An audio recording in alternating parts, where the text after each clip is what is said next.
David Vincent, Superintendent, Wylie ISD. Welcome to Insider Insights. This is a video series for you as parents to know a little bit more about what goes on in our schools, because the school belongs to the community.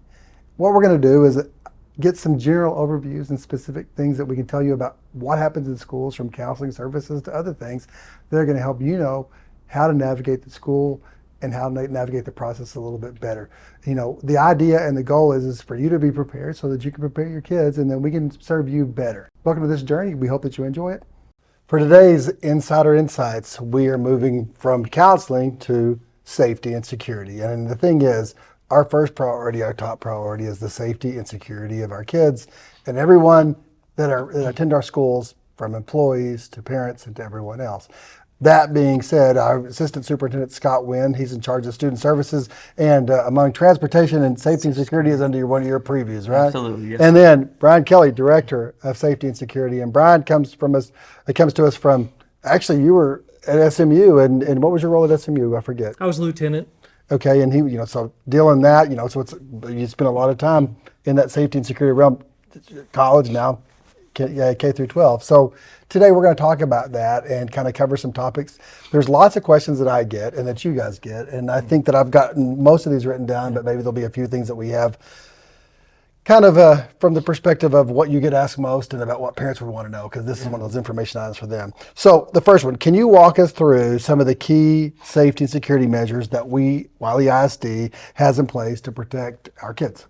You know, over the last several years, we've done a lot. And actually, we started this, Dr. Vincent, as you know, before we even had some of these mandates that came down from TEA that said you need to do this, this, and this. Right. So we've done everything from window film that covers our windows upon entry and upon the doors where people can enter our buildings. Mm-hmm. It's one of those shatterproof window films that really makes entry more difficult. To the point of we even have armed guards on every campus, which came down from our legislator 2 years ago. And we did that before school even started that year, when it really wasn't even supposed to happen until like September 1 of that year. Mm-hmm.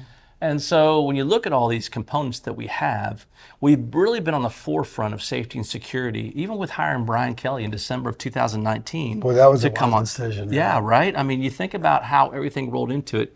You know, unfortunately, Brian came on and then we rolled into COVID. So we really didn't even get to know Brian that well until the next year, because of the fact it was all, we saw him through sometimes through a lens, but it's been a great hire and it's been a great move. Brian, you want to add anything to that? Thank you. Yes, I think when I first arrived, I think the thing that stood out to me was that we were proactive. Obviously, this is before Uvalde and all the changes that we'll talk about, I'm sure.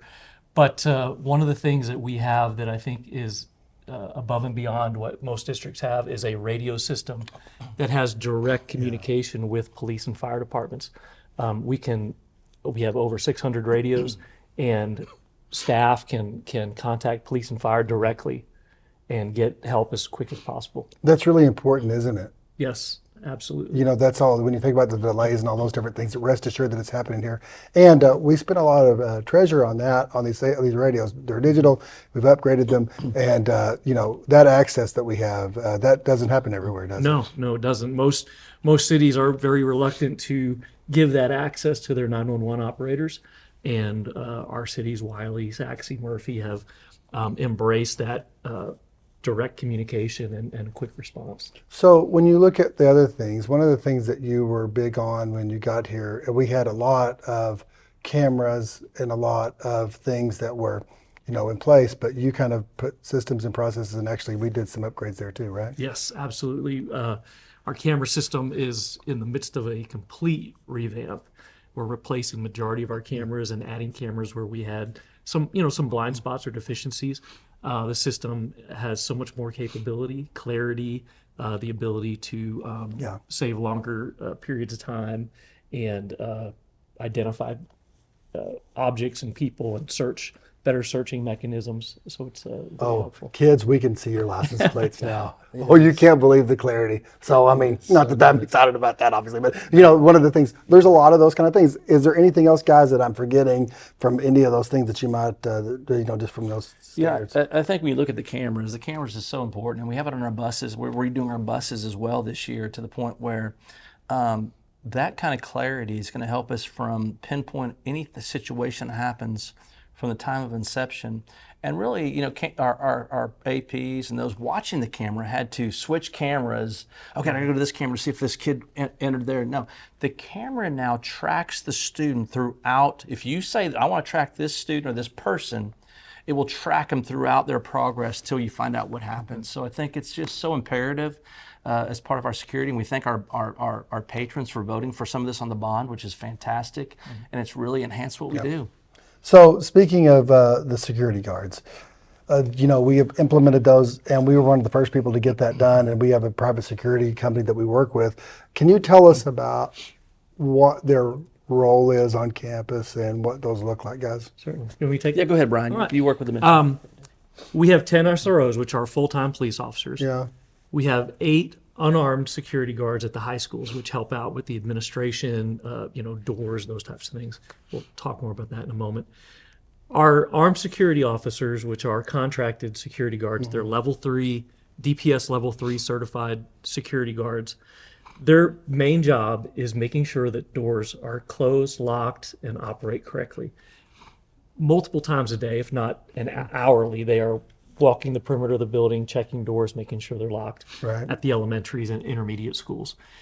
At those campuses, the exterior perimeter is the number one thing that we want to secure. Right. The dangers on the outside, we want to keep it out there. And making sure doors are locked and secured is their number one job. They are armed as well in case of the need to intervene in a situation. So they are trained and equipped to respond. Well, I'm really proud of the progress you have made with this company, because what we started with in terms of the systems and standards and expectations, if you will, have increased drastically, and they've responded in a really positive way. Now, Scott, if I'm remembering correctly, the Texas legislature mandated that we do this, have an armed security guard at every campus. They did. And but they didn't fund it really. I think that they gave us about $15,000, and That's correct. is it like $60,000 for? It is. It's significant per campus. It's around 50,000 per campus, if not a little bit more now. It went up since last year. And you know, and I don't want to use your words, not mine, but the schools belong to the people. And you said, well, if we need this on our campuses, and so where many campuses, many districts did it after the mandate came into effect, which was September 1. We start our schools August 11th. I mean, so we start. That's a month earlier, and you said, and it was, the edict was, hey, we need to have, this needs to be day one. So we really started working on this before it came to pass in the middle of the summer to get a contract with this company. So when our parents drove up day one, they saw an armed guard on every single campus. Well, you know, and the deal with all of that being said, and I think that you guys are the one preaching it to me, that that priority and being first is going to help us get the first fruits of whatever we're going to have and establish relationships. Absolutely. It wasn't about a mandate. It was about what's the right thing to do and what's safe. Absolutely, well said. You know, August was just as dangerous as September. So why would we wait to get these people in place? We're switching gears a little bit. We talk about those armed guards at our campuses. Now I'm going to say our relationships that we work with in terms of safety and security from an emergency situation. I think that we see our fire department so much because of one thing or a safety. I think that if they ever have a wedding, we could be in it now because we're going to be that good of friends with them all, right? You know, I'm just teasing, but you know, tell us a little bit about that relationship and what they do. I mean, because that's going to be an important thing about how we work with that swift and focused response, because they do quickly. Absolutely. You know, and Brian's done a great job of really creating this relationship where he's set up meetings with, we meet with the fire department, with the city of Wylie, with the police department to kind of talk about what we need to do next for safety and security. Brian, you want to talk a little about those meetings? Sure. We have safety and security committee meetings, which is made up of all the area law enforcement and fire departments and other stakeholders. We talk about our policies and procedures, what's on the horizon, what are we going to be facing in the future, and how we respond. We talked this summer, we had another separate meeting with Wylie Police and Fire about just emergency responses and how we can help them get quickly to students or staff that are in need in an injury or situation like that. But I think it's just the constant communication. I daily speak to our SRO sergeants and their commanders, dealing with everything from where we can improve, crossing guards, everything that could affect the school, making sure that we, understand each other's roles and how we can improve that relationship. And Yeah. Brian's been instrumental in making some things happen that really we just came into play. We've numbered the outside doors to making responses easier for our first responders that come to our buildings. He's done a great job of making sure that every police officer's duty car, has a master key in it to all of our buildings. He has extended the number of keys that go into that lock. What's that lock box called? That the Knox police, box. the Knox box, yeah. The Knox box for the use upon an emergency. They show up, boom. They have several keys because it used to be you have one key in it. The first person that takes it, then you got 4 or 5 more responders coming. And Brian saw that need and said he put many keys in there so responders would have a way to get in our building. So it's been a great partnership. just yesterday we updated Murphy Police Department's all their keys and fobs. Oh, cool. They have some new officers.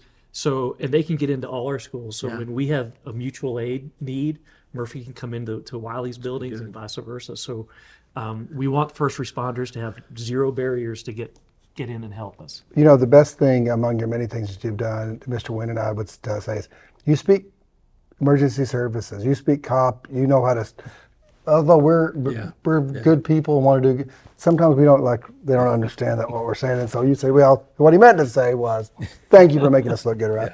I appreciate Yeah. Okay, so thinking about that, this year, moms, dads, and I'm going to focus our attention towards intermediate and junior high boys, but it's everybody.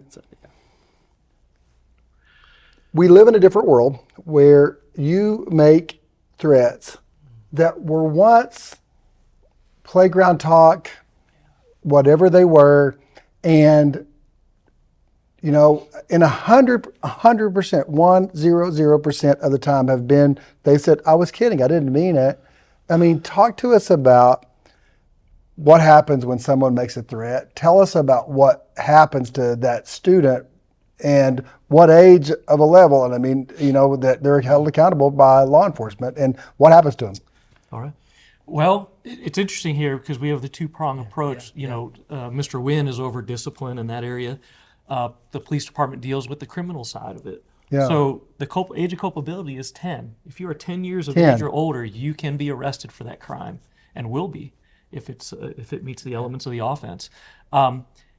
The police, when information comes in that there's a threat or we find some writing or something that is perceived threatening, we immediately contact the police department because they need to start their investigation. We simultaneously start an investigation on the disciplinary side. Absolutely. The police department, of course, our number one goal is to make sure everybody's safe. That's our immediacy, is to make sure that the threat is not credible or imminent, and make sure everybody's safe there. After that becomes the process of, is there discipline required, or does it rise to a criminal offense, even if it's a joke? Even if it was said in jest, somebody heard it, was alarmed, perceived it as real, whether it's on the bus, on the playground, cafeteria, somebody at another table hears it, could potentially become a criminal offense, and there are charges. The police department and the courts bring charges, criminal charges. Wylie ISD does not do that. We provide evidence or information, but the law enforcement investigates, the courts prosecute. And there is a penal code, and then there's a student discipline code. Absolutely. So what happens with discipline? I feel like one of my number one jobs is making sure the safety of our culture in our buildings, because it's so key that everyone feels safe when they walk in. So here's the thing: it doesn't matter if it's a joke or not. Mm-hmm. And we will spend as much time as I have. When these things happen, this is my number one priority, is going and figuring out what happened, who said it, is the threat a viable threat, and moving on along with the police force. We've stayed up to hours of the night making sure that our buildings are safe, into the morning making sure our buildings are safe, so when those parents show up the next morning, they feel comfortable about bringing their child to school. Now, I will say this, when a child says it and they come in, they say it's a joke, regardless of what happens on the police side, yes, there's definitely going to be charges. 100% of the time, there's going to be a severe discipline attached to this, meaning DAEP, meaning potential moving in your schedule, potentially even moving to a different campus, yes. Depending on the threat of itself. So And we do a lot to inform students of this. We've had videos, we've had conversations, we've had our police show up and do live presentations to our buildings to inform students and families. And yes, the epidemic seemed to be in junior high and intermediate last year and this year, right? And so, Yes. and there is a level of maturity that we've got to really kind of get it in front of them more often. But it's still 71% of our threats from last year were intermediate, junior high. Yeah. So you look at that and you say, that is the area that we got to focus on. And we have been this year. And I would say they're down this year, but the focus will not stop. We are intent on making sure our buildings are safe, feel safe, and just make sure that every student walks into a building and they feel good about it. If I can add to that, I agree, Scott, 100%. To me, the most important thing is that we look, again, I don't like getting those late night phone calls, but I'm picking up the phone because we need to get on this before the morning comes. Yeah. We don't want to wait and say, oh, we'll deal with it tomorrow. Yeah. I think that's what we've done a great job in is addressing any threat, whether it comes in after school or in the evening, and intervening before the next day so that we're not, concerned about the safety of the campus. Well, in that sense, parents, here's the thing. We apologize for sending you 78 messages. Sorry. And we do. I hate it that we have to. But if there is any communication among kids that it's getting out there that there might be a situation, and like 100% of them have been jokes, but we're going to be sending you information. It doesn't mean our schools are less safe. It means that the rules and the laws have changed. Yeah. And parents, we're going to ask you again just to help us and just 5 minutes with these boys to talk about where it's going on, what's going on. It's just we're having these issues, and we appreciate your help. And you're our partners, and we know the school belongs to you, and we're here to serve you. But we have to follow the law. Yeah, and the Texas absolutely. Education Code. Speaking to that, when we do notify parents of a situation where a threat occurs, we're going to notify all the people in the purview of that threat. So it could be a threat on a student-on-student threat. So really the threat, we're going to notify the other student that was involved in the threat. And if there's anyone around them, we'll notify them as well. If it's on a bus, we're going to notify every student on that bus. And so I want you to know that we are notifying the area the threat occurred so everyone knows about it. If it spreads to the school, we're going to notify everyone in the school of the threat. So everyone involved in that threat is going to get a notification of that threat. And the deal is, there's a better than average chance that a police car is going to show up to your house, kids. Absolutely. And so I hate to say that. I don't mean it's getting near Christmas time and it's Thanksgiving and everybody's feeling good. This is going to happen. I mean, no, I'm just telling you. It's going to. So, I don't mean to ask you to be psychologists. Is there a reason that the boys are doing this, or that it's mostly these intermediate, junior high boys that are doing it, guys?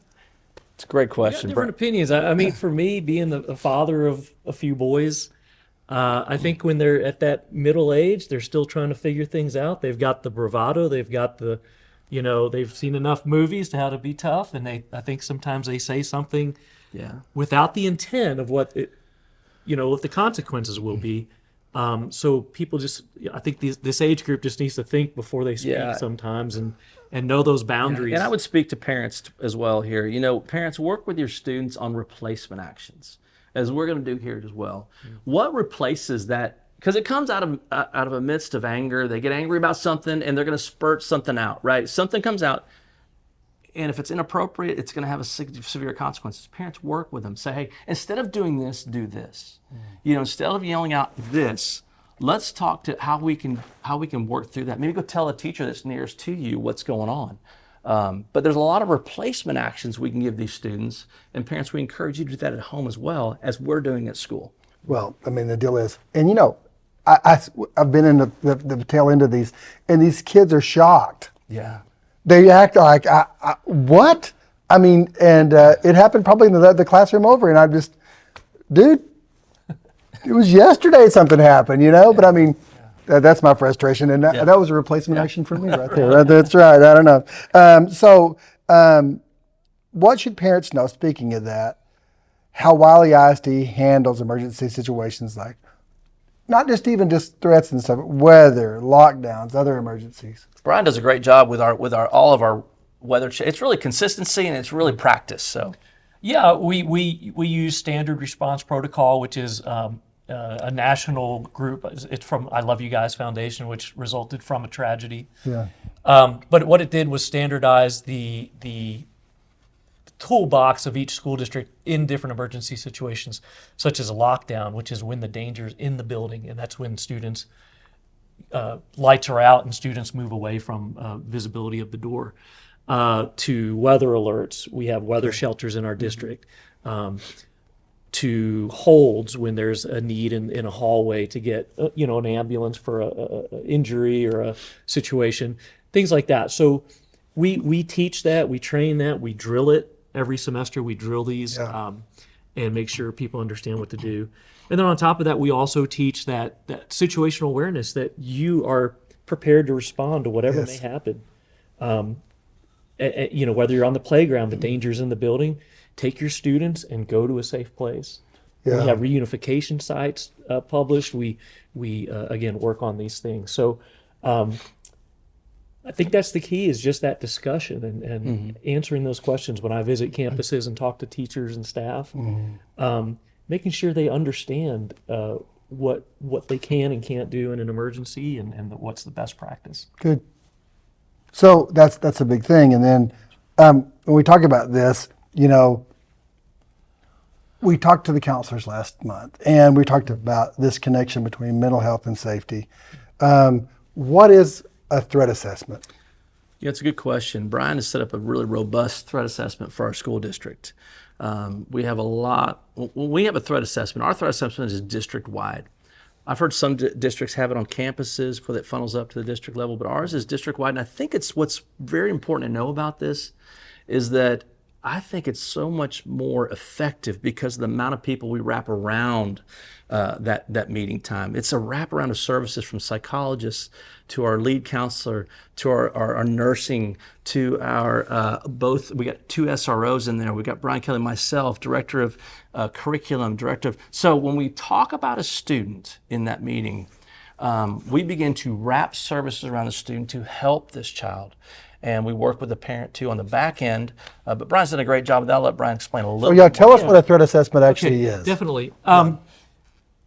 Threat assessment is where you want to put the breadcrumbs together. You have all these different incidents, and what they've seen in the past at these tragedies is everybody knew something, but nobody ever put it together to say, hey, we need to intervene here and get help. So to stop just for a second to kind of clarify it, a principal will call you guys and say, hey, we got this situation going on. And so that's when the threat assessment starts. Right? Yes, well, there's also law that mandates when we have to do a threat assessment. There's a list, everything from a threat of self-harm to fighting to threats, those types of things. So we look at those. So we get an intake form. We use a Secret Service NTAC model, not to get too detailed, but we were thinking the Secret Service. Hey, Secret Service.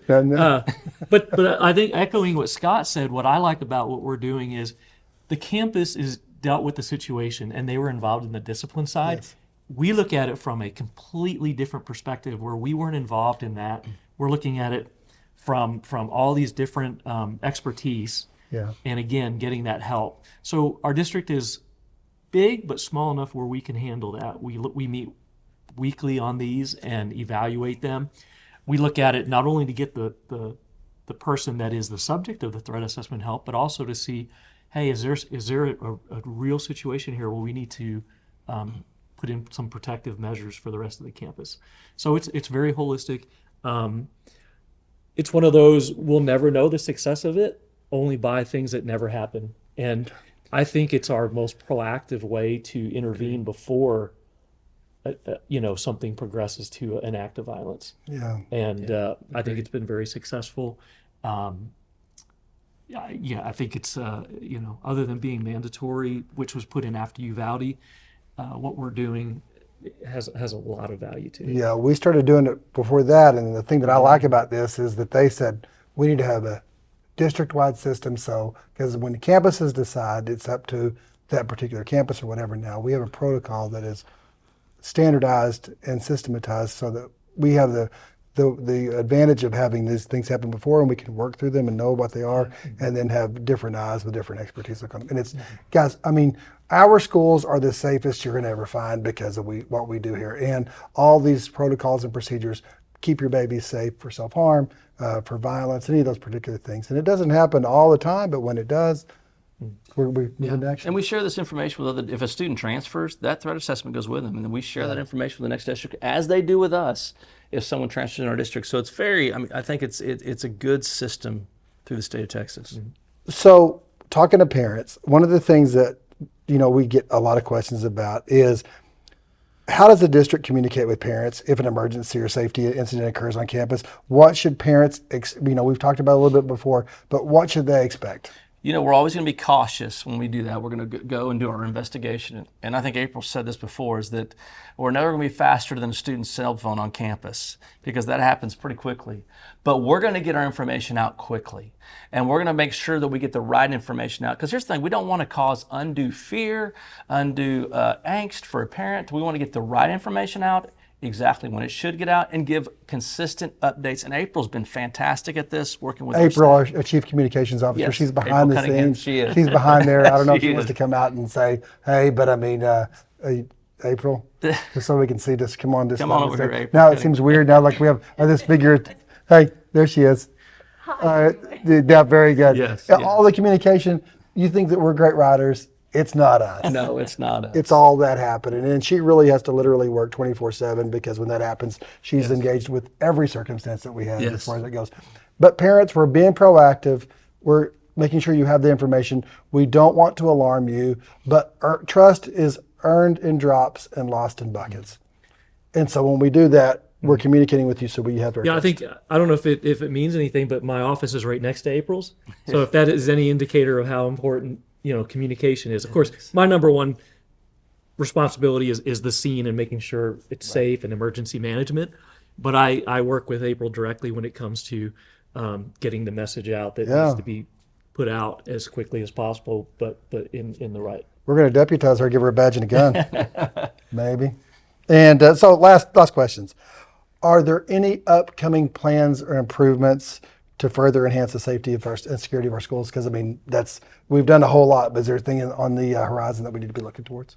I would say that Wylie's on the cutting edge of safety and security when it comes to our students. I think the biggest thing that we do now is awareness to our students. Yeah. We train our students. And I know Dr. Vincent's big on relationships, but I'm going to tell you something else. Relationships are a key to safety and security. Yeah. Strong relationships build a safe culture. Yeah. And I think our kids feel comfortable in filling out tip 411s, which is our tip line. Mm-hmm. Our kids feel comfortable in telling someone when they hear something. And so it's see something, say something. And our students do this very well because of the relationships we built with them. I agree. Yeah. The SROs in the schools, kids appreciate that, and they are approachable. Yeah. They have relationships. They know what's going on. I know for me, I think that's the thing that not keeps me up at night, but is on my mind is I don't want to ever be reactionary. I want to be proactive, and I want to anticipate what is our next challenge. Mm-hmm. So, staying up to speed and training. I collaborate with area district safety directors, Region 10 meetings. I maintain my peace officer license, going through all that training. So just again, anticipating what our challenges are in the future and then trying to meet those before it's a need. Yes. So that's what I'm trying to do. Well, Brian Kelly, Scott Wynn, thanks guys. Our state, the priority is safety and security of everyone that's in our care, and I think we do an exemplary job with that thanks to these guys. Thank you for bringing us great kids, and thanks for your help and participation in keeping our schools safe.